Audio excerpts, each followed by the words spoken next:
This company MHPOWOS reached out to me and asked me if I'd be willing to take a look at this foldable solar panel, and I said absolutely. So here it is. Let's open it up and see what comes included, and then we'll take this outside and set it up in the sun and get it plugged into a power bank and see how it does.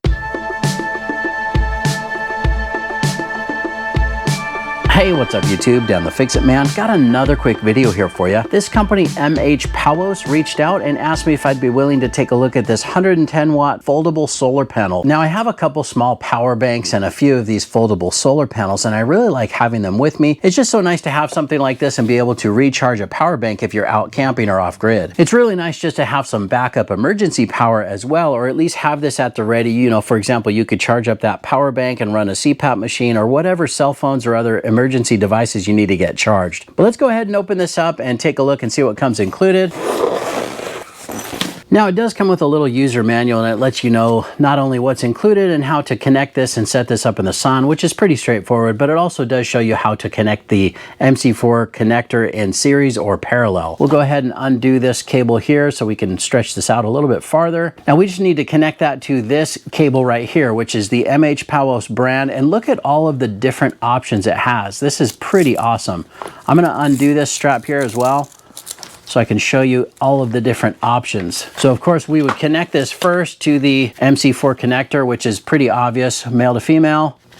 Push that in and let it click. You do want to make sure that these do stay clean and dry, just like that. So those are connected now. As you can see, you have so many different options here. We have the XT60, the Anderson, we have the DC5521. Here's a combination of DC351 and 35. Right here, you can just pull that off. It has just a built-in adapter. And then we have the DC7909 and DC8020. So you can see we've got so many different options. This will hook into just about any portable power station. So let me slide this over here. I'm gonna grab this one here. This is the MHPOWOS R600. Let me turn it on so we can see what kind of power we have right now or what kind of charge. Okay, we're at 94% right now. The XT60 is gonna work. Let's just double check, make sure that fits in there. Yes, it does. So that's the one we're going to use for this.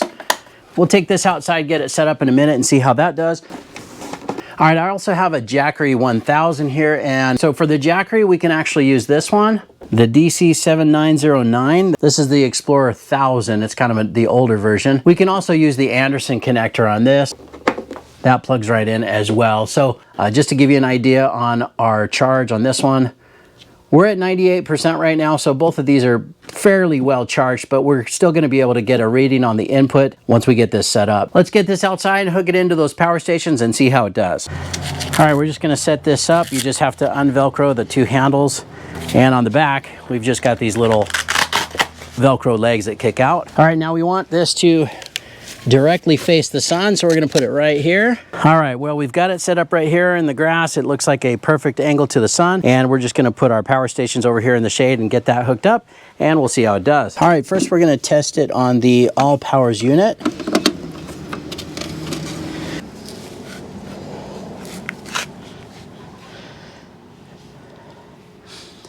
About 71 watts of input. Now it says that this is going to be charged fully in about 11 minutes at this rate. We're up to 97%. It looks like only 8 more minutes to go until we have a full charge in this R600. All right, now we're gonna give it a try on the Jackery. Let me unplug the other unit here first. And I'm gonna use this cable here on the Jackery. We'll plug that in. So it says we're at 98%, and let's see what our input watts are. Slightly lower input here on the Jackery, but it is working, and this definitely will charge this up. What I did is I just laid the solar panel down completely flat. Now the sun is directly overhead, and so that's going to work out okay. Usually just want to use those little kickstands to try to get the best angle or the best direction in the sun. Now that I laid it down, I want to take a look at the all powers unit one more time. All right, well, you can see it's settled in here on 81 watts of input. Now it's just hovering between 81 and 79. That is very impressive. We're all the way up to 98%, and it says we've only got 5 minutes to go until this is fully charged. Let's take a look at the Jackery as well and see what kind of input we can get there. Well, that's pretty good. 62 watts of input on the Jackery. Now, for some reason, the Jackery is showing a lower input right here of 61 or 62 watts. I'm sure that that's just because these units are not calibrated perfectly or they're not exactly the same. but it is showing input here. It is showing that it is charging. You know, at 98%, I'm sure this won't take long at all to get that fully topped off. The solar panel is definitely doing its job. Well, there you go. You can see that both of these power stations can be charged with this 110 watt folding solar panel from MHPOWOS.